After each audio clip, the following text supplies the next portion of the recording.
A few months before I hit rock bottom, I found myself without a job, a home, or a vehicle to solve the first two issues.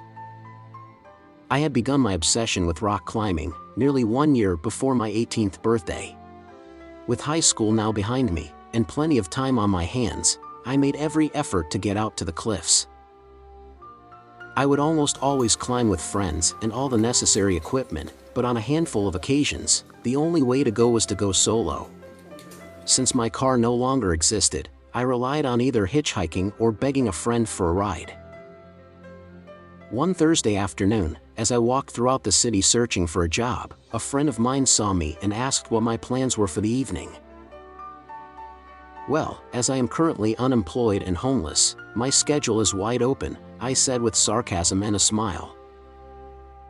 Would you like to take a drive with me down to my aunt's house in Polson? I could drop you off at Summers Cliff on the way back to Kalispell. "That would be great, Valerie," I said with genuine enthusiasm. We can have lunch at my aunt's house if you're hungry. "I'm hungry all the time, lady." On our way back to Kalispell, Valerie informed me that she had to work for just a few hours, after which she would be able to swing by and pick me up at the cliff site. The day was perfect for being outdoors, 85 degrees. And a moderate wind coming from Flathead Lake to the south. Valerie dropped me off at the end of the paved road, since she did not have a four-wheel drive vehicle. She re-verified her commitment to return at approximately 8 o'clock. I did not own a watch, and cell phones were still mostly attached to a car, so I would have to pay attention to the sun. From the end of the paved road, it takes no more than 10 minutes to get to the base of Summers Cliff. Summers Cliff was originally a dump site. To this day, the scree of the cliff is littered with abandoned cars, mattress frames, and tin cans. For the first hour or so, I explored the woods and climbed on some of the largest boulders that had dislodged from the cliff. I decided to climb to the top of the cliff, but not straight up the face since I had no gear or partner. The rock was too brittle on the outer edge of the cliff, so I moved laterally, where the cliff wasn't so sketchy. I found out this was a mistake.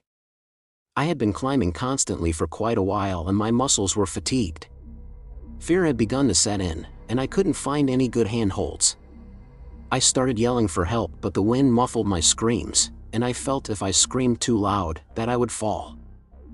I held on for what seemed like hours, but was, in reality, maybe 20 minutes. I was too scared to move or think my way out of this impossible position I had put myself in. I screamed one more time, my grip failed. Then I was dead. When I woke up, surprised to still be alive, it was twilight. I had been unconscious for several hours, which meant I had missed my ride back to Kalispell. I was in incredible pain, and I could only take short, shallow breaths.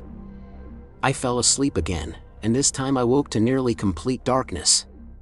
The only light came from the rising moon and a few scattered houses in the newly constructed neighborhood nearby. Due to my injuries and blood loss, I was vulnerable and an easy target for any of the large local predators. I could not just lay there any longer, and sunrise was still several hours off. I tried to get up, but I had injured my back. I knew I had to have some broken ribs. Also, my right wrist was broken, as well as my left ankle. I would have to crawl my way out of this place. My broken hand was almost useless, but I was able to make a fist and crawl on my knuckles.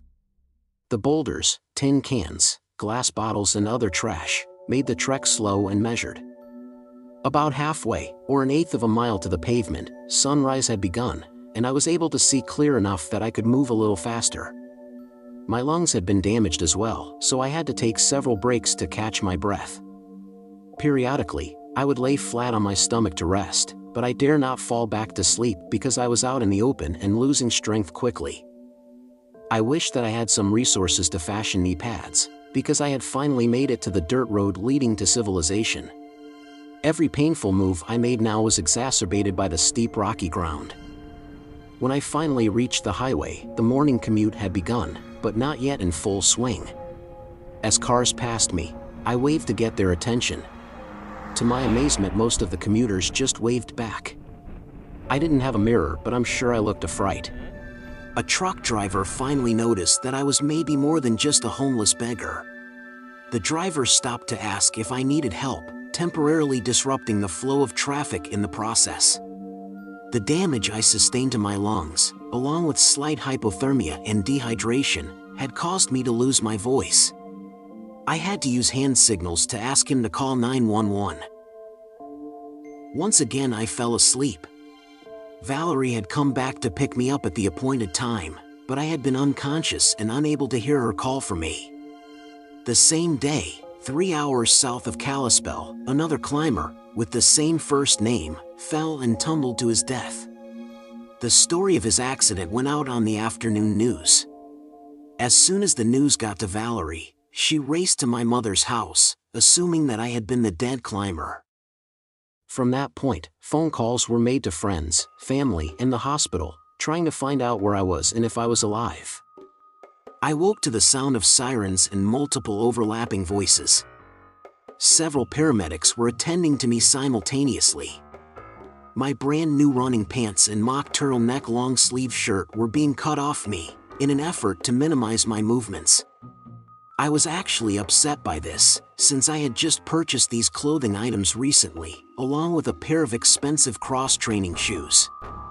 I told the paramedics that I had fallen approximately 100 feet, around 5 o'clock the previous evening. My mother had been informed of the situation, and she would be waiting for me at the hospital.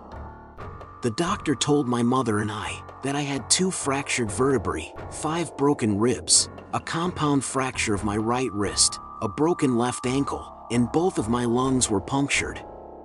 The surgeon inserted 3 tubes into my chest to inflate my collapsed lungs, but that would be the only surgery I required. After I was stabilized, they moved me to the intensive care unit, where I was unable to have visitors for 24 hours. My mother stayed in the hospital overnight, splitting her time between the cafeteria and the chapel, praying for my recovery. I spent the next 10 days in ICU, strapped to a bed that tilted back and forth throughout the day. I had tubes going in and out of nearly every orifice of my body. 2 days after I arrived at the hospital, I was able to watch my story on the evening news. A VCR was brought in, with a few of my favorite movies, to help pass the time while tilting back and forth on the hospital bed.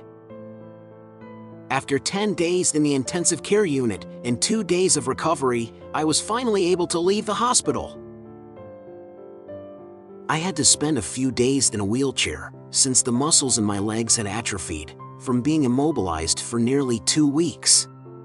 I had lots of great friends that were willing to take me on walks, even though I was feeling independent enough to do it on my own. Over the next 6 months, I exercised daily. At first it was just walking, and then bicycle rides, and basketball. I wanted to get back to rock climbing, but since the fall I had developed a slight case of acrophobia. My friend Jason, that had taught me how to rock climb and rappel, had been in basic training since the week before I had my accident. As soon as he graduated basic training, he took me out to rappel in a different climbing area, with shorter cliffs. In the hospital I had been fitted with a fiberglass, turtle shell style, back brace, which I had to wear daily for 6 months. Jason and my best friend Nathan took me rappelling for the first time during a warm spell in January, just after my 19th birthday. It was nerve-wracking and uncomfortable because I had to wear my fiberglass chest brace during the rappel. I had been living with my mother since I was discharged from the hospital, and now it was time for me to rejoin the workforce. I also needed more strength training if I was going to get back into rock climbing full-time.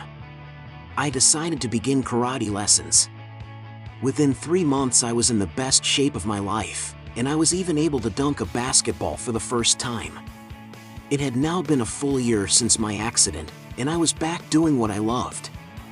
The fear of heights was still there, but with the trust in my climbing partner, I was able to conquer the cliff that nearly took my life. I left Montana soon after, but I continued rock climbing in Idaho and several other states. When this adventure first began, I only cared about the vertical, but now I'm more concerned with the horizontal.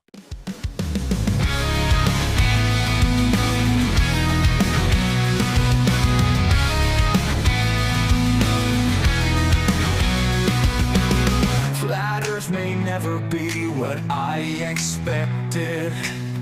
The Bible was not wrong, who could have guessed it? I cannot be alone, everything that I know. Sometimes I feel like heaven can wait, heaven can wait. If you hear them say that it can't be right, you will hear us say it will change your life.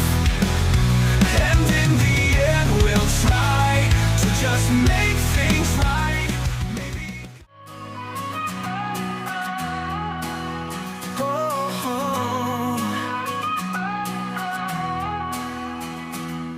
Flat Earth set me free from my misery. I can't hide it no more.